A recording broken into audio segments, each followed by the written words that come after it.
প্রমাণ দেও। তুমি যে বাইতুল মুকাদ্দাস গেছ, রাসূল সাল্লাল্লাহু আলাইহি ওয়াসাল্লাম কিন্তু ইতিপূর্বে কোনোদিন বাইতুল মুকাদ্দাস যায় নাই।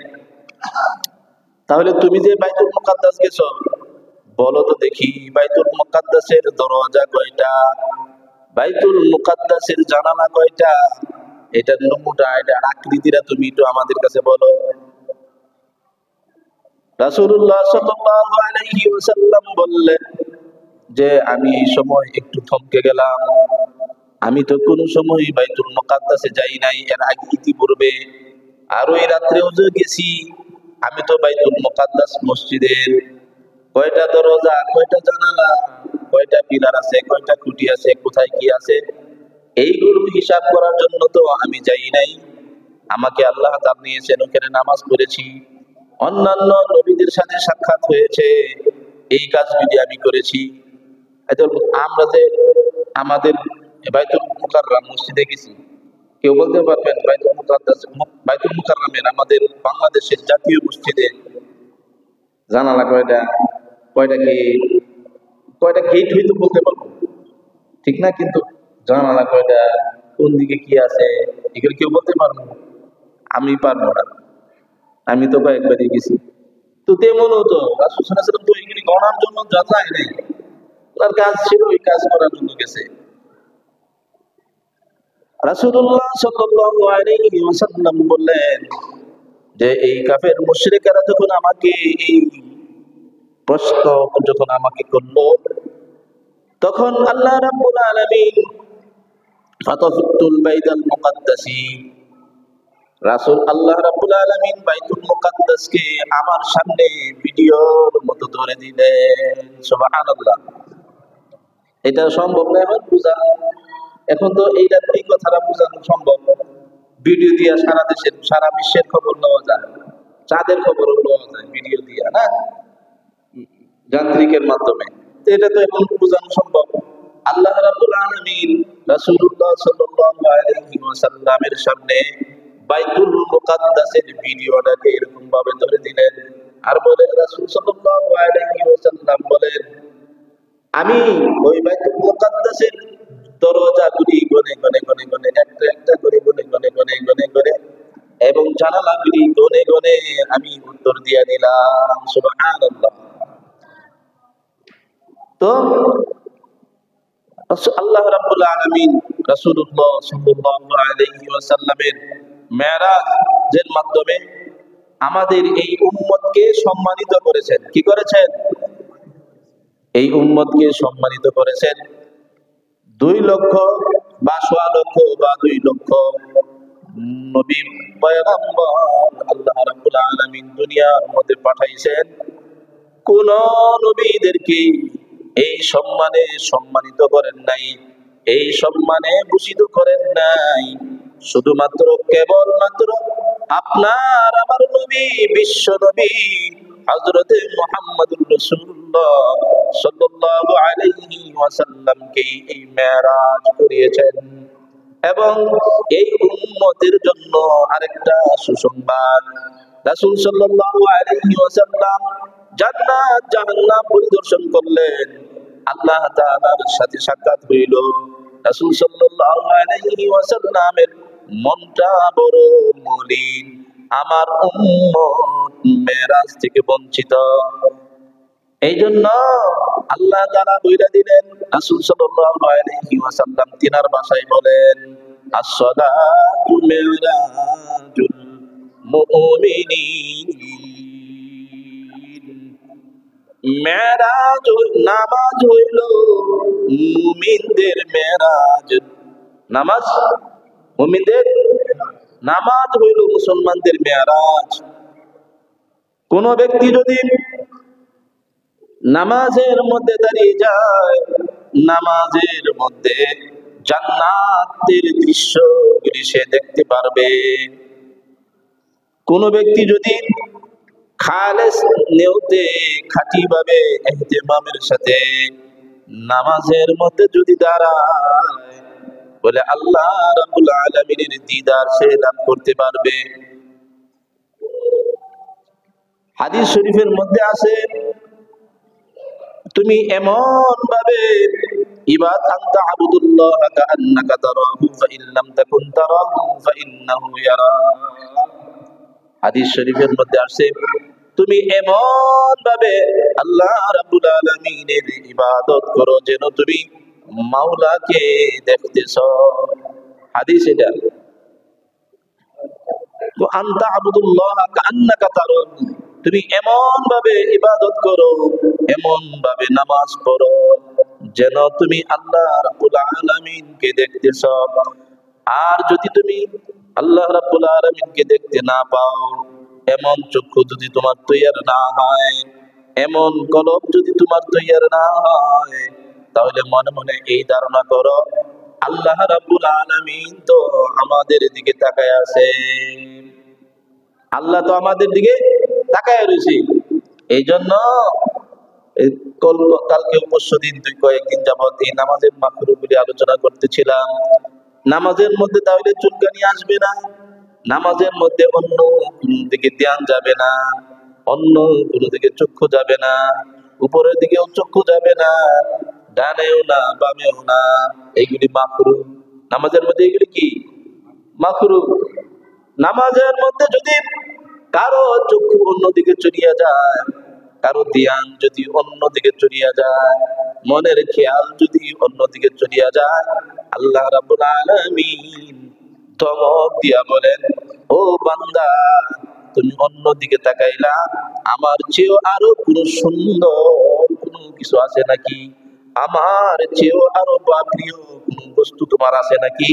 আমার চেয়েও প্রিয় কোনো কিছু তোমার আছে নাকি যার দিকে তুমি তাকাইলা? কি বুঝেন? হ্যাঁ, ইয়াকুব আলাইহিস সালামকে ইয়াকুব আলাইহিস সালাম নামাজের মধ্যে দাঁড়াইছে, একটু বাচ্চা মানুষ ইউসুফ সামনে, একটু খেয়াল গেছিল, একটু বেশি মহাব্বত হয়ে গেছিল। এই জন্য কি শিক্ষাটা না দিলেন আপনারা তো জানেন। সূরা কাসাসে এটা আল্লাহ তাআলা বয়ান করে দিয়েছে কোরআন শরীফের মধ্যে। কি বলেন? সূরা কাসাস এটা বর্ণনা করে দিয়েছে ইউসুফ আলাইহিস সালামের ঘটনা। একটু কারণে একটু মহব্বত হয়ে গেছিল ইউসুফের প্রতি, কার? ইয়াকুব আলাইহিস সালামের। এই জন্য কি শিক্ষাটা যে দিছে জানেন না আপনারা? এরে বাবারে, সন্তানকে একেবারে বিচ্ছেদ করে দিছে, কানতে কানতে চোখ অন্ধ হয়ে গেছে। এটা হলো পরীক্ষা, বিচ্ছেদ করে দিছে বাবার থেকে সন্তান। আমার চেয়ে তোমার সন্তানের বেশি মহব্বত হয়ে গেল, এই জন্য বিচ্ছেদ। কথা বুঝেন নাই? তাহলে নামাজ যে আমরা পড়ি, নামাজের মধ্যে রূহ নাই। নামাজের মধ্যে কি নাই? রূহ নাই। নামাজের রূহওয়ালা নামাজ যদি হয়, রূহওয়ালা নামাজ যদি হয়, তাহলে ওই নামাজ দিয়া, ওই নামাজে দাঁড়াইলে পরে আল্লাহ রাব্বুল আলামিনের দিদার অনুভব করতে পারে। সরাসরি যদি নাও হয়, মনে মনে খেয়াল হইতে পারে, জান্নাতের দৃশ্যগুলি সে দেখতে পারে। জান্নাতে তার বাড়ি কোথায় হবে, এই জান্নাতের তার বাড়িটাও নিজের চোখে দেখতে পারে।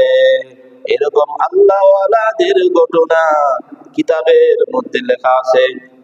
এই জন্য আমাদের রূহওয়ালা নামাজ হোক, সবাই বলে আমিন। প্রাণের ভাইয়েরা আমার, যেহেতু এটা শাবান মাস, সামনে 14 তারিখ, 14ই ফেব্রুয়ারি, সম্ভবত 14ই ফেব্রুয়ারি দিবাগত রাত্রে, 14ই ফেব্রুয়ারি না 15? 14 ফেব্রুয়ারি দিবাগত রাত্রে হইল শবে বরাত। কি ভাই? শবে বরাত সম্ভবত আগামী শুক্রবার দিন গত রাত্রে, না হয় শনিবার দিন গত রাত্রে, যেটাই হোক পরে জানা নিবেন, ভালোভাবে জানতে পারবেন আপনারা। তো শবে বরাত, এই শবে বরাত নিয়ে আমাদের মধ্যে অনেক সমস্যা, অনেকেই অনেক কিছু বলে। আমি এইগুলি নিয়ে অনেকটা লিখতে চাইছিলাম, একটা বই অনেকগুলি জমা করছিলাম, কোথায় জানি পড়ে গেছে, এখন হারায় ফেলেছি। ওই পাণ্ডুলিপিটা আমি লিখছিলাম, এটা দলিল এবং হাদিস কোরআন, এটা পাণ্ডুলিপি লিখছিলাম, চাইছিলাম এটা বই আকারে বাইর করবো। আমার অনেক মানে ই হয়েছে তো আমার উপরে এই ব্যাপারে, পরে আবার হারায় ফেলাইছি, টাকা লেগে বই করলে টাকা লাগে। তো যাই হোক, অনেকে আমাদের মধ্যে একদল আছে, নাম বললাম না, নাম আমি বেশি বলি না, আমাদের মধ্য থেকে, আমাদের মুসলমান নামাজি, তাদের মধ্য থেকে একজন ভাই আছে, তারা এটাকে অস্বীকার করে। শবে বরাতকে কি করে ভাই? অস্বীকার করে। তারা শবে বরাতের কোনো হাদিস তারা দেখে না, তাদের চোখে পড়ে না। অথচ ইবনে মাজাহ শরীফের 1388 নম্বর হাদিস, ইবনে মাজাহ শরীফের 1388 নম্বর হাদিস, قال النبي صلى الله عليه وسلم إذا كانت ليلة النصف من شعبان فقوموا ليلها وصوموا يومها فإن الله تعالى ينزل فيها لغروب الشمس إلى السماء الدنيا فيقول على من مستغفر فأغفر له، على من مسترزق فأرزقه، على من مبتلى فأعافيه، على كذا على كذا حتى يطلع الفجر। আল্লাহু আকবার বলেন। বললেন না তো, হাদিসটা যে মুখস্থ বললাম, বললেন না। এটাকে অস্বীকার করে, আর আমি এটা প্রমাণ করতেছি, আমি এটা দলিল দিয়ে প্রমাণ করলাম না, তারা তো অস্বীকার করে। অস্বীকার করে যারা, তারাও হয়তো এখানে আছে, শুনতেছে, তারা ওই দলের মধ্যে। আপনারা মাইন্ড করেন না, আমি তো দলিল দিছি, আমার কাছে নোট করা আছে। এটা ইবনে মাজাহ শরীফের 1388 নম্বর হাদিস, 1388 নম্বর হাদিস। কোন কিতাবের? ইবনে মাজাহ, সিয়াসিত্তার কিতাব, ঠিক না? ইবনে মাজাহ শরীফের হাদিস। এই হাদিস শরীফের মধ্যে আল্লাহ রাসূল সাল্লাল্লাহু আলাইহি ওয়াসাল্লাম বলতেছেন, ইযা কানাত লাইলাতুন নিসফি মিন শাবান, যখন তোমাদের নিকট লাইলাতুন নিসফি মিন শাবান, এটা আরবিতে বলছে, আর আমরা শবে বরাত বলি। তারা তো শবে বরাত হাদিসের মধ্যে আছে। এমন আহমকি, এরকম গাঁজাখুরি কথা, এটা এরকম ব্যাককরণ মাথা কথা কোন মানুষের, অনেক তারা শিক্ষিত। শবে বরাত কি হাদিসের মধ্যে থাকতে হবে এর কোনো কথা? লাইলাতুন নিসফি মিন শাবান এর হলো আরবি ভাষা, শবে বরাত এটা হলো ফার্সি ভাষা বা উর্দু ভাষায় ধরেন। শবে বরাত এটাকে ভাগ্যরঞ্জনী বলা হয়েছে, আর যেহেতু এটাকে নাম দিছে ভাগ্যরঞ্জনী, ভাগ্যরঞ্জনীর ব্যাপারে এই হাদিসে আছে। এই ব্যাপারে এই রাত্রে মানুষের বন্টন করা হয়, মানুষের রিজিক বন্টন করা হয়, কে কখন মৃত্যুবরণ করবে, কে কখন মারা যাবে, কে কখন জন্মগ্রহণ করবে, ইত্যাদি ইত্যাদি সব বিষয়ে এই শবে বরাতের রজনীতে ফয়সালা করা হয়, এই ব্যাপারে হাদিসে আছে। তো এই জন্য এটাকে শবে বরাত নামকরণ করা হয়েছে। এটা সব কি হাদিসের মধ্যে থাকতে কোন কথা নাকি? এই হাদিসের মধ্যে যেটা আমি পাঠ করলাম, ইযা কানাত লাইলাতুন নিসফি মিন শাবান ফাকুমু লাইলাহা ওয়া সুমু ইয়াওমাহা, এই যারা তোমরা শাবান মাসের 14 তারিখের দিবাগত রাত্র পাইবা। নিসফে মিন শাবান, নিসফে মিন শাবান, নিসফে শাবান হলো 14 তারিখ দিবাগত রাত্র। শাবান মাসের 14 তারিখ দিবাগত রাত্র যেটা, এটা হলো শাবান মাসের অর্ধ রজনী। এটা কোন রজনী?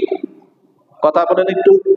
শাবান মাসের অর্ধ রজনী হইল এইটা, 14 তারিখ দিবাগত রাত্র যেটা, তাহলে নিসফে মিন শাবান, নিসফে শাবানের রজনী পাইলাম।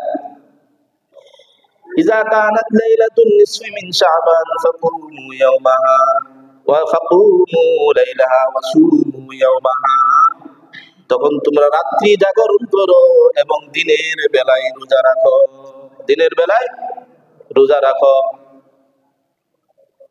فإن الله تعالى ينزل فيها لغروب الشمس إلى السماء الدنيا। কেন রাখবা? কেন রাত্রে ইবাদত করবা, দিনের বেলায় রোজা রাখবা কেন? বলেন যে এই রজনীতে, 15ই শাবানের রজনীতে আল্লাহ রাব্বুল আলামিন মাগরিবের সময়, লিগুরুবিহা, মাগরিবের সময় এই প্রথম আসমানে নেমে আসেন। আয়েশা বলেন, ফায়াকুলু আলা মান মুস্তাগফিরিন ফাগফির লা, আল্লাহ রাব্বুল আলামিন বলতে থাকেন, কে আছো আমার কাছে ক্ষমা প্রার্থনাকারী, আমার কাছে ক্ষমা চাও, আমি তোমাদেরকে ক্ষমা করিয়া দিব। আলা মান মুস্তারজিকিন ফারযুকা, কে আছে, কে আছো অভাবী, তুমি রিজিকের অভাবী, খানা নাই, টাকা পয়সা নাই, অর্থে অভাবী, আমার কাছে রিজিক চাও, আমার কাছে খানা চাও, আমার কাছে টাকা চাও, আমি তোমাদেরকে টাকা পয়সা দিয়ে দিব। সুবহানাল্লাহ। আমি তোমাদের রিজিকের ব্যবস্থা করিয়া দিব। রিজিক শুধু চাউলের নাম না, রিজিক শুধু খাবারের নাম না। একজন মানুষ চলার জন্য যা কিছু প্রয়োজন, এইগুলি সবগুলির নাম হইল রিজিক। সবগুলির নাম হইল রিজিক। যে যেই তবকার সেই তবকার রিজিকের ব্যবস্থা হইতে হবে। একজন মানুষ সে গাড়ি দিয়ে সবসময় চলে, এখন তার অভ্যাসে গাড়ি নাই, গরিব হয়ে গেছে, এখন সে গাড়ি ছাড়া চলতে পারে না, তার জন্য গাড়ির ব্যবস্থা করতে হবে, ঠিক না? আরেকজন মানুষের সবসময় খেটে খায়, জমিনের মধ্যে এই প্রচন্ড রোদের মধ্যে কাজ করে, তার জন্য রিজিকের ব্যবস্থা একরকম। আর আমি রোদ্রের মধ্যে যাইয়া 1 ঘন্টাও কাজ করতে পারবো না, আমার জন্য রিজিকের ব্যবস্থা অন্যরকম। কথাটা বুঝাইতে পারি নাই? এমনও লোক আছে জীবনেও কোনোদিন হাতের মধ্যে কোদাল নেয় নাই, আমি আবার কোদাল দিয়ে কাজ করতে পারি, তার জন্য রিজিকের ব্যবস্থাটা অন্যরকম। কথাটা কি বুঝাইতে পারলাম? তো এরকম ভাবে আল্লাহ রাব্বুল আলামিন আলা মুবদালান ফাউআফিয়া, কি আছো অভাব অনটনের মধ্যে বা কোনো বিপদের মধ্যে, আমার কাছে বিপদ থেকে মুক্তি চাও, আমি তোমার বিপদ মুক্তি করিয়া দিব। কে আছো অসুস্থ, আমার কাছে রোগ থেকে মুক্তি চাও, আমি তোমার রোগ মুক্তি করিয়া দিব। সুবহানাল্লাহ। এইরকম ভাবে বিভিন্ন বিষয়ের নাম নিয়া নিয়া আল্লাহ রাব্বুল আলামিন বান্দাদেরকে ডাকতে থাকেন। সুবহানাল্লাহ। আলা কাজা আলা কাজা হাত্তা ইয়াতলু আল ফাজর, মানে এমনি ভাবে আলা কাজা মানে এমনি ভাবে আমাদের ভাষায় কি বাংলা ভাষা বলে এমনি ভাবে আরো যত বান্দার সমস্যা আছে এই সমস্ত সমস্যার কথা উল্লেখ করে আল্লাহ রাব্বুল আলামিন তার বান্দাদেরকে ডাকতে থাকেন। আয় বান্দা আয়, আমার কুলে আয় বান্দা ফিরে আয়, আমার কুলে ফিরে আয়, বাদ হরজে হস্তি বাদ সদবার अगर तौबा शिकस्ती বাদ। আল্লাহ রাব্বুল আলামিন মায়া নিয়া দয়া নিয়া 100% দয়া নিয়া মানুষদেরকে, তার বান্দাদেরকে ডাকতে থাকেন, আয় বান্দা আয়, ফিরে আয়, আমার কুলে আয়, আমি তোদেরকে ক্ষমা করে দেওয়ার জন্য প্রস্তুত। তো এই কোন ভাবে আল্লাহ রাব্বুল আলামিন ডাকতে থাকেন সন্ধ্যা রাত্র থেকে। এই জন্য সবে বরাতে, সবে কদরে মুস্তাহাব হইল সন্ধ্যা বেলায় বা বিকাল বেলায় গোসল কইরা মসজিদের মধ্যে ঢুকা, প্রয়োজন যদি সাধ্যে কোলায় তাহলে সারা রাত্র ওই ইবাদতের মধ্যে কাটায় দেওয়া। ফাকুমু লাইলাহা, রাত্রি জাগরণ করা, রাত্রি বেলা ইবাদত করা, তাহলে সারা রাত্র জাগ্রত করে মানে সারা রাত্র ইবাদতের মধ্যে কাটায় দেওয়া। আর যদি মসজিদের মধ্যেই যে ইবাদত করতে হবে তা না, এরকম এটাও একটা ভুল। মসজিদের মধ্যে সারা রাত্রি কাটাইতে হবে তা না, বলে ঘরের মধ্যে, নিজের ঘরের মধ্যেও ইবাদত করা।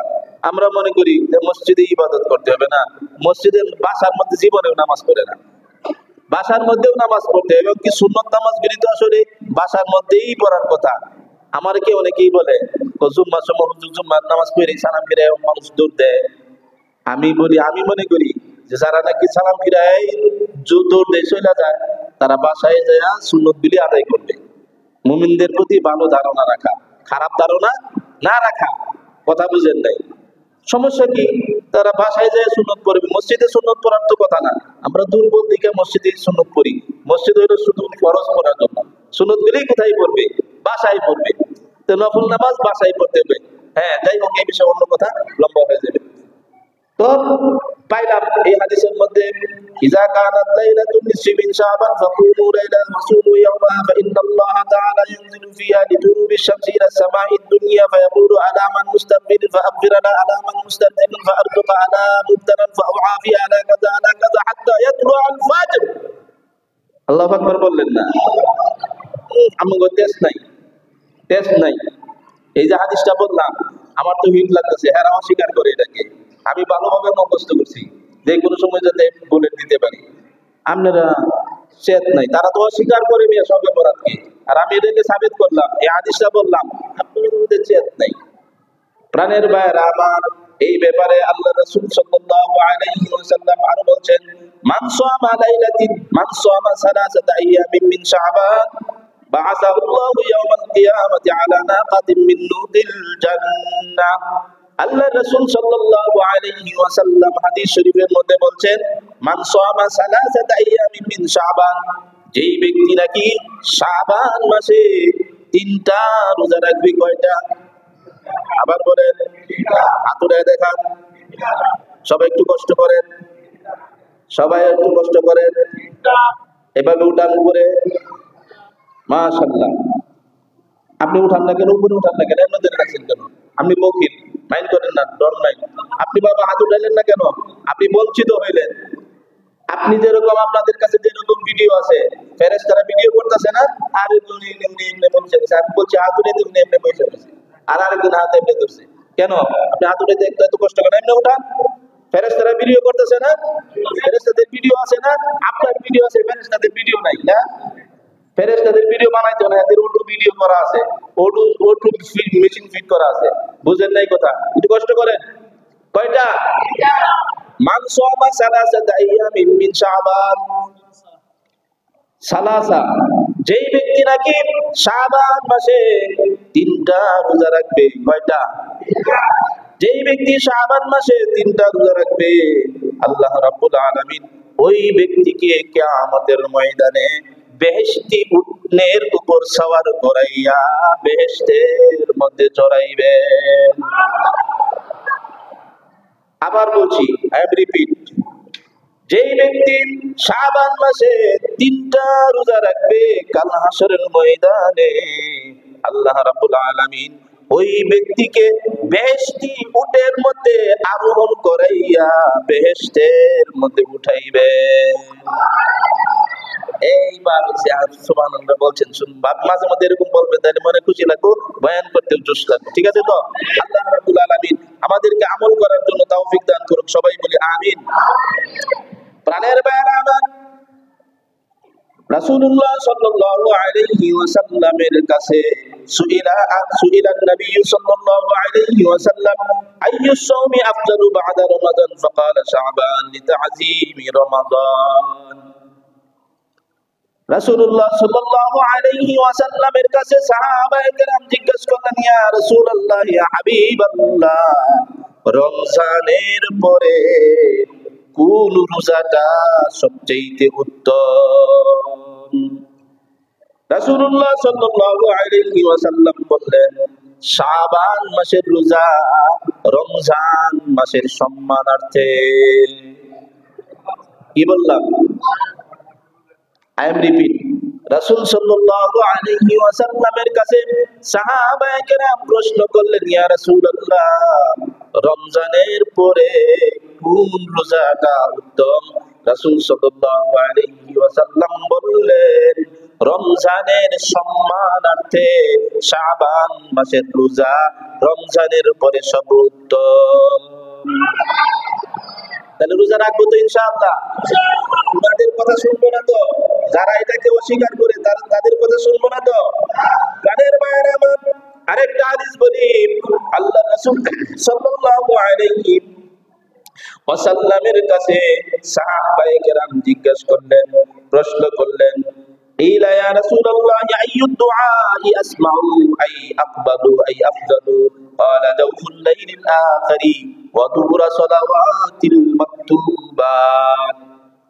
রাসূলুল্লাহ সাল্লাল্লাহু আলাইহি ওয়াসাল্লামের কাছে সাহাবায়ে কেরাম জিজ্ঞেস করলেন, ইয়া রাসূলুল্লাহ, ইয়া হাবিবাল্লাহ, আইয়ু দুআই আসমাউ আই আকবালু আই আকবালু আই আফজালু?